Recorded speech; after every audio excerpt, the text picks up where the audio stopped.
Here are the horoscopes for the week of the 14th to the 20th of April 2025.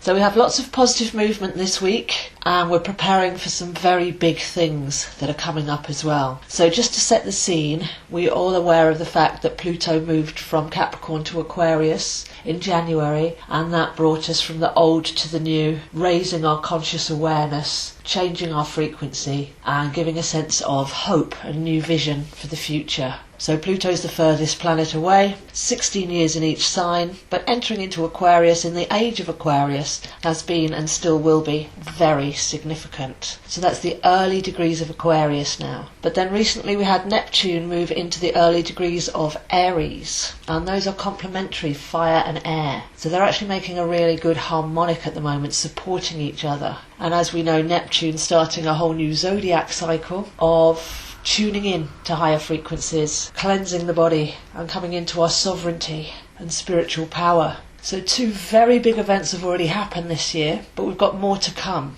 Working our way inwards through the planets from Pluto to Neptune, then to Uranus. Uranus will be moving into Gemini at the beginning of July, so again at the beginning degrees of an air sign. So that means the three most outer planets, the three most transpersonal and transmutative planets, will all be at the fresh new beginnings of fire or air and supporting each other. So that's the background that we're looking at here. We've got a really transformative year, and although we like to monitor the weekly comings and goings, it is important to keep an eye on the bigger landscape and the bigger timeline. And even if we bring it back to May, we've got Saturn moving into Aries at the end of May, crossing over that equinox point. That's the next planet in. So they're all lining up nicely. But coming back to this week, Venus now direct, the last degrees of Pisces. The post-shadow will go to the 16th of May, when we can look back and reflect on what this retrograde has brought as far as cleansing the heart and rebalancing relationships is concerned. So now Venus is direct. That means we've got all the planets direct now until the 4th of May when Pluto goes retrograde. So a couple of weeks here of direct action, everything feeling very bright, very positive, very forwards now that we've got that forward motion. And we're locking into what really matters to us, to what's really in our heart and where is our passion.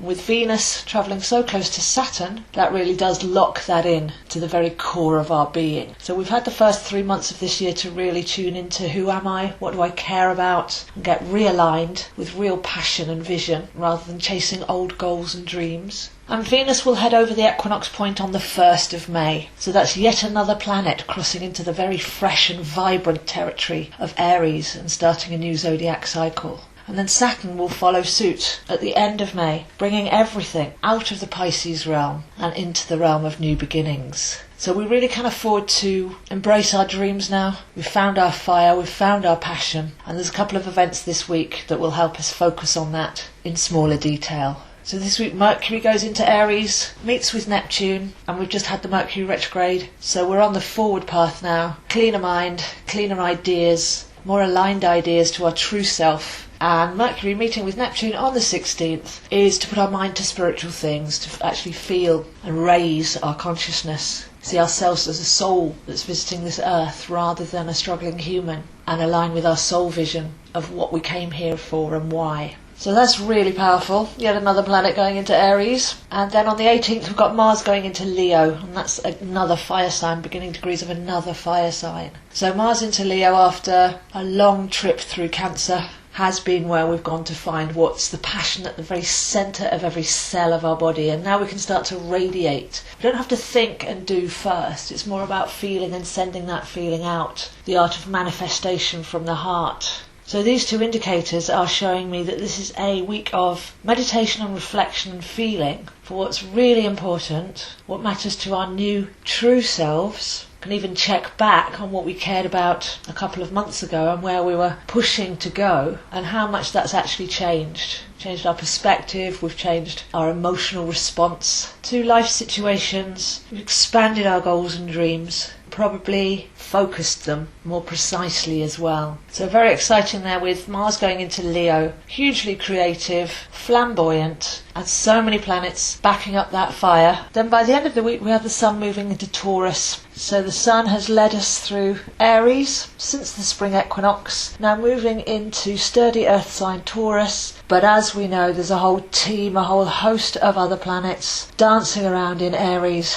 by the end of May, so that Aries energy won't go away. So the month of Taurus is strong, it's present, it's gratitude, it's grace. And here I feel some productivity. So those passions, those dreams, those sparks that have ignited in us over the winter and through the Mars retrograde, we may now be given the opportunity to actually cultivate those seeds, put some time and energy into something productive, nurture and grow something of worth. So that's a welcome energy with all the air and fire, which can be quite erratic. So the gist of this week really is to realise that we're entering into a new frequency, a new vibrational way of living, that we are manifestors and what we're feeling and sending out returns to us, that there are great things moving in the sky, all pointing towards hope and vision and equality, light, sense of being, as we've let go of a lot of emotional density, the rinse cycle of Pisces, and now a fresh rebirth. So if we can turn our passion and our sharp minds to what matters to us, what excites us, and how we want to spend our vital and valuable energy, then the month of Taurus provides the perfect soil to start new projects.